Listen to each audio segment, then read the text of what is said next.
خب این پازل هم یه پازل میشه گفت متوسط، نه سخته نه آسون زیاد، اما یه نکته‌ای که داره اونم اینه که این پازل به خاطر ظاهر پیچیده و گول زننده‌ای که داره برای کسایی که اصلا تجربه حل این دست پازل‌ها رو نداشتن پازل سختی حساب میشه و شاید اصلا نتونن حلش کنن.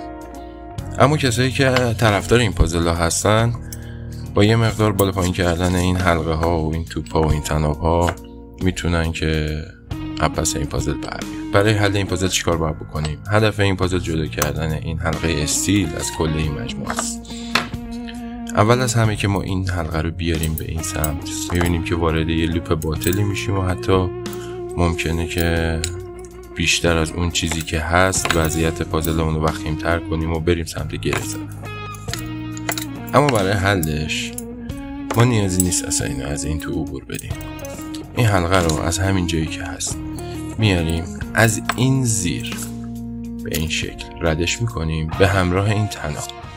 حلقه رو میکشیم میاریم پایین و به همین راحتی پازل ما حل میشه.